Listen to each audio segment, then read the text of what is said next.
Greetings, people, greetings. What's good, YouTube? American RX back at it. This one is a special presentation, a grand slam.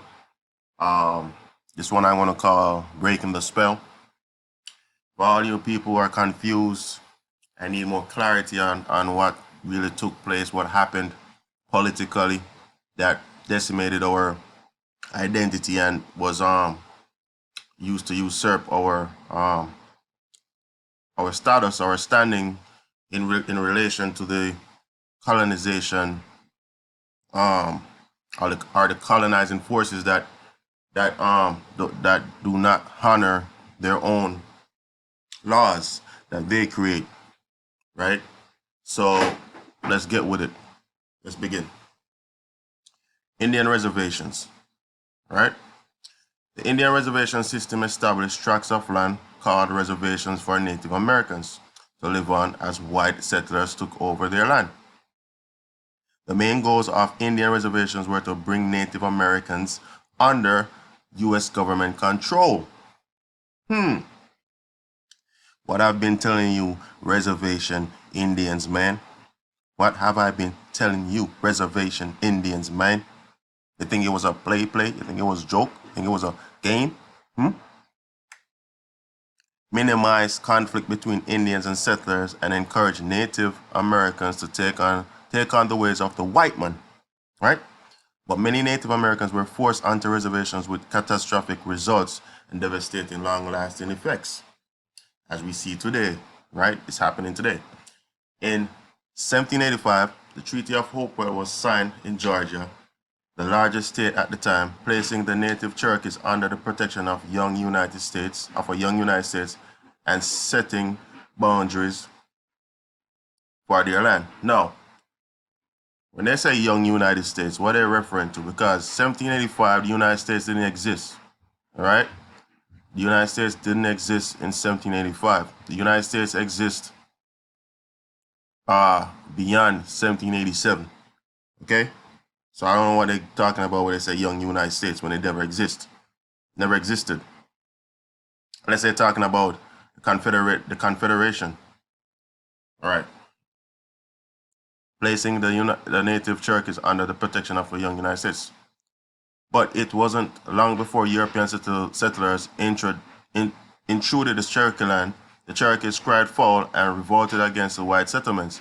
They re-established peace between the Cherokees and the settlers. The Treaty of Holston was signed in 1791, in which the Cherokees agreed to give up all land outside of their established borders.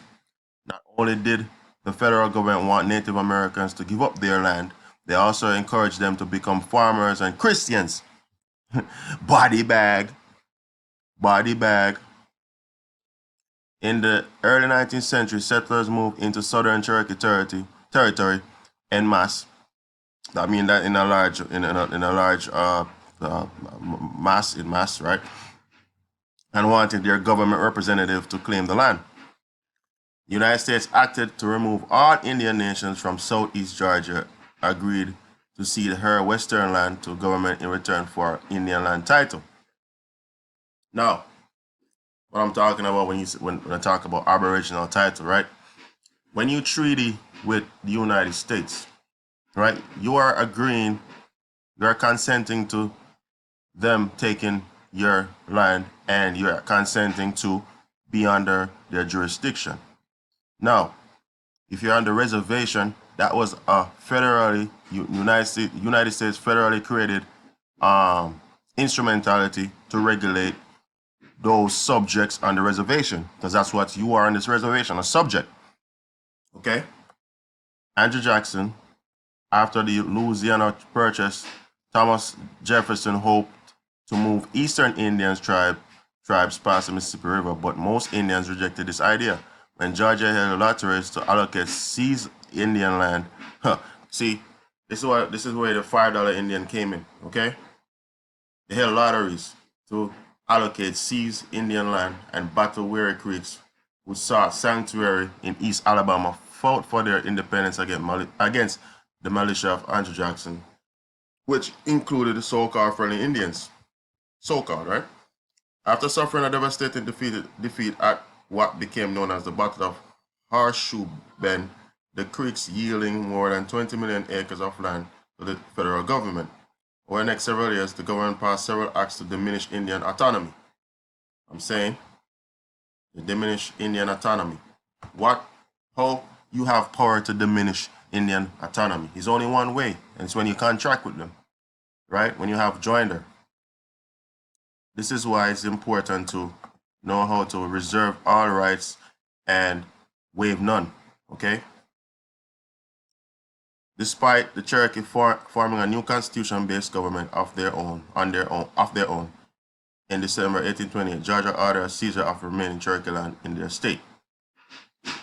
So I just want to show you guys something, right? As I was digging on this before in previous videos, right? I'm gonna show it to you, right? One moment. So this is the Bouvier's dictionary, right? I'm gonna do the cross references, and I'm gonna compare, and I'm gonna just break the spell, okay? The spell you are under. Indian, the name of Aboriginal inhabitants of America in general. Indians had no political rights in the United States. They could not vote at the general election for officers nor hold office. In New York, they were considered as citizens. Yeah, a little break right there. Pardon me. Yeah, so let's get to it. So they could not vote, right? Nor hold office. In New York, they were considered as citizens and not as aliens, owing allegiance to the government and entitled to its protection. Now, they were considered doesn't mean that they were citizens, okay? When they say they were considered, doesn't mean we were citizens. We agreed to it. Unless you don't rebut that as presumption. You see, you gotta rebut all presumptions, man. Okay? The Cherokee Nation in Georgia was a distinct community. Now, remember I was telling you about the American Colonization Society. You remember the Liberian Constitution? I talk about the distinct, separate people. Well, there you go. Okay, the Liberia colony was not more than another Indian reservation. All right. Okay, it was a means of getting rid of us from here. Okay. Now, let's get to here. The title of Indian stolen was that of occupation. See, occupation, the word occupation doesn't mean you own the land, okay? They see that you occupy the land and you don't own it. When they are foreigners to come to this land, trying to take over the land, right? And try to tell us that we occupy the land. Merely, but couldn't be divested only by purchase or conquest. And you know what conquest is, right? Wars. By Act of March 3, 1871, no Indian nation or tribe within the United States shall be recognized as an independent nation with whom it may contract by treaty, but prior treaties are not to be thereby impaired. By Act of March 3, 1885, any Indian committing certain crimes within any territory and within or without an Indian reservation is subject to laws of the territory. You know what I'm saying? So this is how they control you through the reservations, all right? That's why I keep telling you people, stop listening to these people out here. Indians not taxed is the thing. That's where you should, that's the status we retain, we reserve, right? Even though Indian, we don't, I don't think our people we call ourselves Indian, but just for lack of a better term for now, right? It's written in all the law books. But if you realize there's different statuses of Indians, right? Now, in 1871, what took place? Let's go. What we have here. Let me show you the chain of events and break the spell for you. The District of Columbia Organic Act is an act of Congress that repealed the individual charters of cities of Washington and Georgetown and established a new territorial government for the whole District of Columbia. Though Washington and Georgetown though Congress repealed territorial government in 1874, the legislation was the first to create a single municipal government for a federal district. So the United States is nothing but a municipal government within 10 miles square. Okay, that's it. See, it's right here. It's showing you. I didn't write it. They wrote it. Okay. The passage of the Residence Act in 1790 created a new federal district that would become a capital of the United States, formed from land donated by states. So they are donated land. The land is not even theirs, right? It's none of these colonies own land over here. All right. Just to make it clear, all right? You don't need permission from them. They need permission from you, okay? That's just the order of things. Now, I'm gonna get to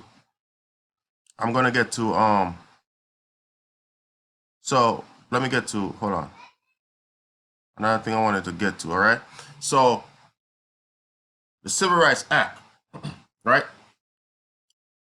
What they did after 1968, they codified the Civil Rights Act, right? Which is a Fair Housing Act, just the same thing, right? That's Public Law 9284, right? Civil Rights Act. And this is another method that was used to give up your Aboriginal title to the land, okay? Don't fall for this either, okay? This is a setup, right? I'm gonna show you how is the setup. United States Code by inserting and whereof a new section 245 relating to federal protected civil rights activities. Nothing contained in this section shall apply to or affect activities under Title 8 of this Act. Let me see what's going on. One moment. Yeah. Sorry about that. I was on the Civil Rights Act, okay? So, where was I? So I'm gonna get down here, right?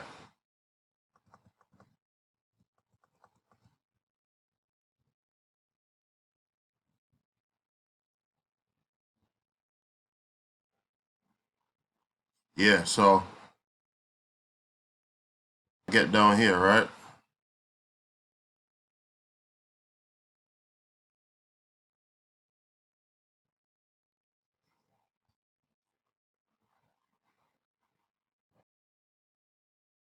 Yeah. Um, Picking up from where I was the last time, right? So I'm gonna show you that the 1968 Indian Civil Rights Act was codified into Title 25, right? And that it was a big setup. It was a hokey doke, right? Check this out. Title 2. Rights of Indians, definitions. 201. For purpose of this title, the term Indian tribe means any tribe, band, or other group of Indians subject to the jurisdiction of the United States and recognized as possessing powers of self-government. Now, are you subject to the United States? I don't know. You tell me, because I'm not. Okay? That's a federal corporation. I can't be subject to a corporation. Okay? All right, so I'm gonna show you something. So I'm gonna go further down. We'll scroll further down here. I'll show you. Pay attention to right here, right? Indian rights. I'm gonna show you that it's codified, right? No Indian tribe in exercising power of self-government shall make or enforce any law prohibiting the free exercise of religion or abridging the freedom of speech or of the press or the right of people to peaceably to assemble and to petition for redress. Now check this out. It's 25, right? It's 25, right? In general, right? No Indian tribe in exercising powers of self-government shall make or enforce any law prohibiting the free exercise of religion or abridging this freedom of speech, right? You see that? I'm gonna show you too to further to solidify it, right? Down here, it says, read the footnotes, right? Public Law 9284, Title 2, 202, right? April 11, 1968. Body bag, right? All right. So I'm telling you, man, If you're Indians not taxed, it simply means you're not subject to the United States, or you're not presumed to be subject to it. The only person who could subject you to anything is you, right? And as I showed you before, if you sign treaty with these people, you have a contractual obligation, right? And then that's a benefit, because if you're collecting a check every month, that's like Section 8, right? It's like you extinguish your rights or privileges. So it's like getting a driver's license, right? The privilege to drive versus just knowing that you could get from point A to point B freely, peaceably, unmolested, without any uninterrupted. You know what I'm saying? Because that's your God-given right. No one can stop you from go from point A to point B. You know what I'm saying? If you cause no harm, injury to no one, you know what I'm saying, then you cause no wrong, then there shouldn't be an issue. Okay? That's just the laws of nature. That's what we go by. All right? So now I'm going to break it down again, right? One more time for you to see. Now, right? This is from, yeah, sorry about that. I'll catch it from where I left off. Okay, so if you notice right here, it says the three references to Indians in the Constitution, the three references to Indians in the Constitution, presage, that presage, this body of law. Two of the three are found in Article 1 and 14 Amendment, which exclude Indians not taxed from the courts for apportioned direct taxes and representative to the Congress among the states. The third reference is a great grant of power to Congress to, in the Commerce Clause of Article 1, to regulate commerce with, okay, the Indian tribes. Not for, not over, but with, okay? So you nowhere here say Indians are subject to the United States, okay? Down here now it said the phrase Indians are taxed was not a grant of tax exemption. Rather, it described the status of Indians at the time the Constitution was written. Indians were not taxed because generally they were treated as outside the American body politic. They were not United States citizens, and they were not governed by ordinary federal and state legislations. No. Close your eyes, take a deep breath, and let that soak in. Okay? They were not United States citizens. Okay? And we still are not United States citizens unless we subject ourselves to being United States citizens. Because only you could subject yourself. Okay? Now I'm going to go over here, right? Check this out. The Commerce Clause, reference to Indians by contrast, continues to have real force. Since the abandonment of the federal treaty making with Indian tribes in 1871, now I showed you what happened in 1871, right? Because they abandoned the Republic, and they created the District of Columbia, and that's the seat of the de facto government, okay? 1871, it has been primarily constitutional provision supporting exercise of federal power over Indians. Now see how they change it, over Indians? Nowhere in the Constitution say nothing about over Indians. It said with Indians, okay? As such, notwithstanding its reference to commerce with. You see? Notwithstanding its reference to commerce with. So what they did, huh? You know what that means? You know what that means, right? They went rogue. They're not following the laws. You know what I'm saying? They break all the laws, and no one is holding them accountable. That's why they're getting away with it. Okay? In 1933, why you think they did what they did when they the bankruptcy? And then the birth certificates. You think that was coincidental? You think that was a coincidence? No, it wasn't a coincidence. It was to take the land, man. To take your status. The Snyder Act, same thing. Water Plecker 1924, same thing. It was all correlated. Stop separating it. It's the same thing. They've been conspiring way before to take our shit, right? If it's notwithstanding, then that means it has no it has no that means it has no standing in law, and it holds no weight. It's unlawful. Okay. Its reference to commerce with Indians. The clause also applies to transactions with individual tribal Indians, including some off-reservation transactions, and to non-Indians doing business on reservations. Congress, Article 1, power to regulate the territory or other property belonging to the United States.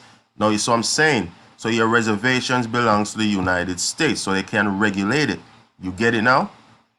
Supplements the treaty and Indians Commerce Clause powers. Most Indians' lands are held in fee by the United States, subject to beneficial tribal interests in reservations set aside by treaty or executive order, and to the Indians' right of occupancy. So, right of occupancy, man. If you came here and saw us, what kind of right of occupancy, man? We this is our land, man. We live. We dwell here. We don't occupy. We dwell here. We sprung from here. Okay. Congress' power to make war was also invoked in early years of dealing with Indians. So this is why they keep having these wars, man. Because if they're not keeping the peace, they say under the dumb diverses, the Papa Bull, they declare that they take your land. They're still running on the dumb diverses, man. Even though it was repealed by the Pope, but they still presuming that it's still, they're still running off that dumb diverses. You know what I'm saying? So that's a body bag, man. So if you don't want if you don't know, if you never know, well, now you know, okay? No. Another thing I wanted to catch up on, right, was I want to show you guys something. Okay? I'm gonna show you that it all relates.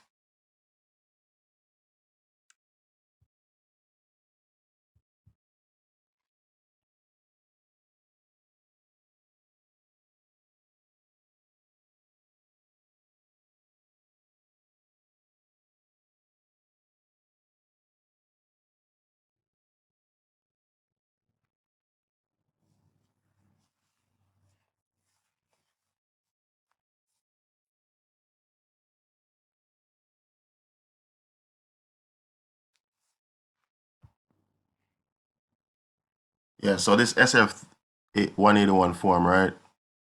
This is not for this is only for federal employees, right? If you read it properly, it's saying federal employees. Now, pay attention to right here, right? Where it says American Indian or Alaska Native. They say a person having origins in any of the original peoples of North and South America, including Central America. You know why this is in parentheses? Because it doesn't exist. Okay? It's only North and South America. As a matter of fact, it's only one America. That was just to divide up the land, and so they could colonize it the way they wanted to divide it up. Okay? Those are just embarkation lines, pretty much. And who maintains tribal affiliation or community attachment? No. You either maintain your tribal affiliation, meaning your family is your tribe, okay? So if your people know who they are and you know who you are and that you still in communication with them, that's pretty much same as maintaining your tribal affiliation, okay? If you know your community, if you're in a community, like they call this the Aboriginal community, that's attached, that's community attachment. That means you're still communicating with the people of of your stock. You know what I'm saying? So it's not that hard, man. And nowhere here talks about a reservation. Okay? Nowhere here it talks about a reservation. It gives you the definition of what an American Indian is. Okay? It just means you just maintain tribal affiliation. And even if you don't maintain tribal affiliation, that doesn't mean you're not American Indian. You know what I'm saying? That just means you just want to be by yourself and you have the right to be by yourself. So what? You know what I'm saying? So that's another thing I wanted to share with you. Now, I'm going to share something else with you right now. Check this out. This is a case that went down in 1813, but versus Rachel and others, right?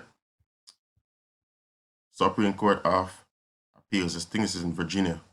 Neighboring and other restrictive phrases, but the Act of 1691 uses the words all Indians whatsoever admit Mr. Wickham's construction of the word American, the Indian woman purpose is declared by the Bill of Exceptions to have been a Native American Indian carried from this country to Jamaica and brought hither from that island.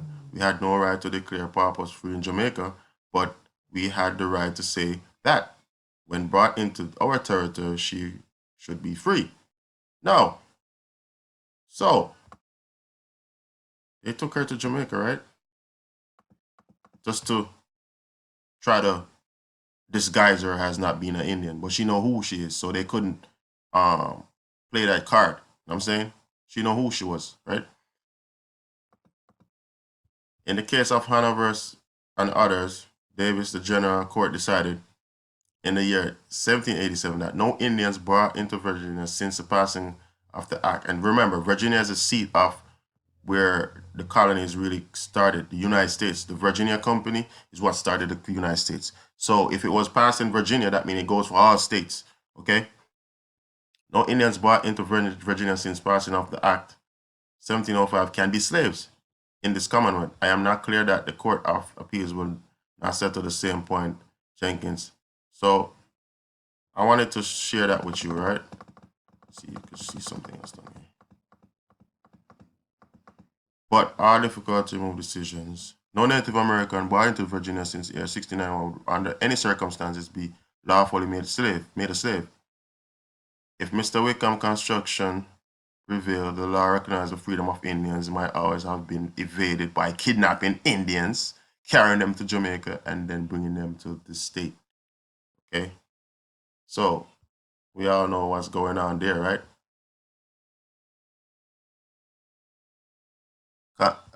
Mr. Witt contend Indians are naturally entitled to freedom, so are Negroes, but this does not prevent their being slaves. I admit the right to make them slaves must depend on a positive institution or right is founded on the Act of Assembly or better government. So, what are you talking about, man? Servants and slaves and language of which is broad enough to comprehend Indians as well as Negroes and exceptions of the general rule established by Act.